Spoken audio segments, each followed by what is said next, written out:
Namaskar. In the last video, we talked about hypothesis. Now we are moving to hypothesis testing.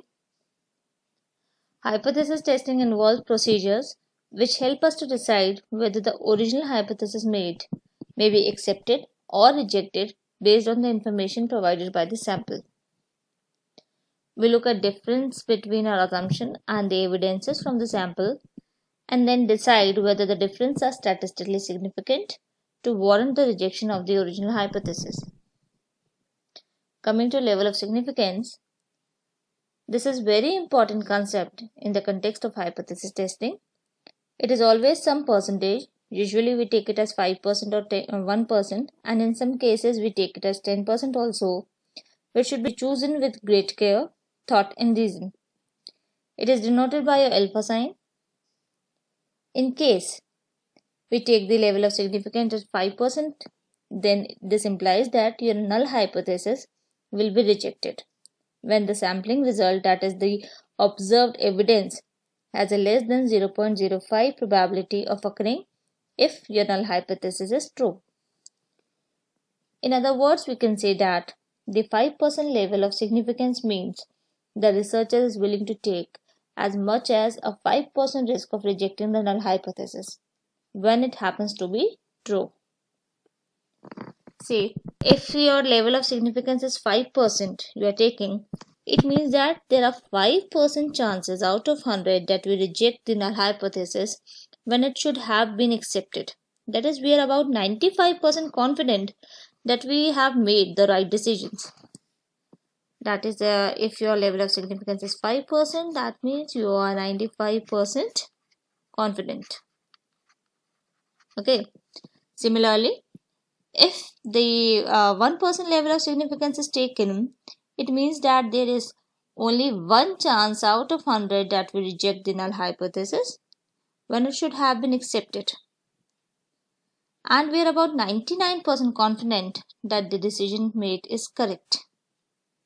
Right. So, if you are taking 1%, then you are 99% confident that the decision made is correct. Thus, the significance level is the maximum value of the probability of rejecting null hypothesis when it is true, and is usually determined in advance before testing the hypothesis. Coming to the critical region now. The critical region is the region of the values that corresponds to the rejection of the null hypothesis at some chosen probability level. A critical region, also known as the region, is a set of values for the test statistics for which the null hypothesis is rejected. That is, if the observed test statistics is in the critical region, then we reject the null hypothesis and accept the alternative hypothesis. Coming to the critical values, the critical values at a certain level of significance can be thought of as a cutoff point. If a test statistics is on one side of the critical value result in accepting the null hypothesis, a test statistics on the other side would result in rejecting the null hypothesis. See, this diagram shows the critical value and your critical region, the acceptance and the rejection region. The critical region is on both the sides because it's a two-tailed test. So by applying the critical value approach, it is determined whether or not the observed test statistics is more extreme than a defined critical value. Therefore, the observed test statistics may be your Z statistics or your T statistics or your F statistics, etc., calculated on the basis of the sample data, is compared to the critical value, some kind of your cutoff value. Your critical value is taken as your cutoff value like this. So, if the test statistics is more extreme than the critical value, your null hypothesis is rejected. If the test statistics is not as extreme as the critical value, the null hypothesis is not rejected. The critical value is computed based on the given significance level, that is your alpha, and the type of the probability distribution of the idealized model. The critical value divides the area under the probability distribution curve in rejection region and your non-rejection region. Standard error. Standard error is the mathematical tool used in statistics to measure the variability. It enables one to arrive at an estimation of what the standard deviation of a given sample is. Standard error is used to estimate the efficiency, accuracy, and consistency of a sample. In other words, it measures how precisely a sampling distribution represents a population. To understand this, let's see. This is Z is basically calculated as x minus mu divided by your standard error, right? The standard error is nothing but the distribution of the sample standard deviation. Now the number of samples are there and their sample means, that is the distribution of the sample means, give us the standard error. So if the sample error, the standard error is less or more, then we'll have an effect on the study. If it is less, then I would assume that the sample are actually representing the population and they are good samples, that means truly representing the population. But if the sample have a high standard error, the distribution is too much dispersed, and then we'll say that there is a problem. So lower the standard error will give us a better study, and higher the standard error is the poor the study, right? Coming to next is two-tail and one-tail test. Two-tail tests are also known as the non-directional test. We have also discussed this two-tail test when in the last video we discussed the directional and the non-directional hypothesis, right? So two-tail tests are also known as your non-directional test and two-sided test, because you can test for the effects in both the direction. When you perform a two-tail test, you split the significance level between both tails of the distribution. In the example, I use an alpha of 5% and the distribution, the two shaded region, that is 2.5% and 2.5%, because I have divided this 5% here, 2.5% and 2.5%. So let's take an example. Let's say I want to test the average marks of all the students in a class is 60. So my mu will be 60, right? Here I can write my mu will be 60. This is my null hypothesis. And mu is not equals to 60. This is my alternative hypothesis. When I am saying that not equal to 60, that means it can be more than 60 or it can be less than 60. That means it is moving in both the direction. That is, the rejection region is both the ends of the normal curve. It can be more than 60 or it can be less than 60. So the rejection region is on both the sides, right? So it is a two-tail test. Coming to one-tail test, when a researcher study predicts a specific direction for the treatment, that is increase or decrease, it is possible to incorporate a directional prediction in the hypothesis test. One-tail tests are also known as the directional and one-sided test because you can test for the effects in only one direction. When you perform a one-tail test, the entire significance level goes into the extreme end of the tail of the distribution. Here in this example, I have taken 5% level of significance and it is only on one side of the normal curve. It is on the less than side, and in that it is on the right hand side, that is, we can say it is on the more than side. Suppose it is assumed that the rejection region lies here on only to the right. Now what do you mean by telling that it falls on the right? It falls to the right means that it is having a higher value than the rejection falls at a higher value to the right. Okay. So now coming to the hypothesis testing procedures. The following steps are followed in the hypothesis testing. First step is set up a hypothesis. The first step is to establish the hypothesis to be tested. The statistical hypothesis is an assumption about the value of some unknown parameters, and the hypothesis provides some numerical values or the range of values for the parameters. Here two hypotheses about the population are constructed, your null hypothesis and your alternative hypothesis. As we have already discussed, the null hypothesis is denoted by alpha H0, asserts that there is no true difference between the sample of the data and the population parameters, and that the difference is accidental, which is caused due to the fluctuation in the sample. Thus, a null hypothesis states that there is no difference between the assumed and the actual values of the parameters. The alternative hypothesis is denoted by H1 or HA, and it is the other hypothesis about the population, which stands true if the null hypothesis is rejected. Thus, if we reject the null hypothesis, then the alternative hypothesis gets accepted. Your second step is set up a suitable level of significance. Once the hypothesis about the population is constructed, the researcher has to decide the level of significance, that is the confidence level with which the null hypothesis is accepted or rejected. The significance level is denoted by a alpha sign and is usually defined before the samples are drawn, such that the results obtained do not influence the choice.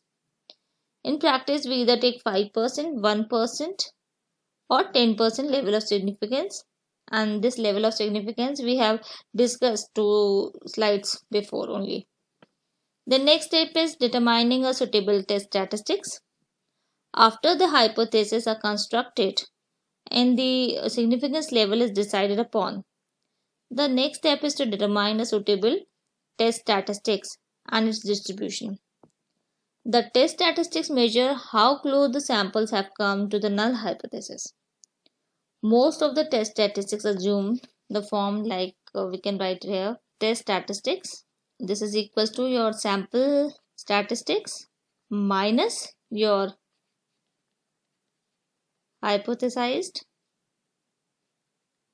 parameter divided by your standard error of the statistics. Right, so this is the normal formula which you use for the test statistics. To determine which statistical test to use, you need to know whether your data meets certain assumptions, that is the normality, homogeneity, independence of observation, the types of variables that you are dealing with, that is the qualitative or the categorical. You will learn all these in detail in the following sessions. Okay. So now coming to the fourth step, determining the critical region. Before the samples are drawn, it must be decided that which value to the test statistics will lead to acceptance of null hypothesis and which lead to the rejection. The values that lead to rejection of null hypothesis is called the critical region.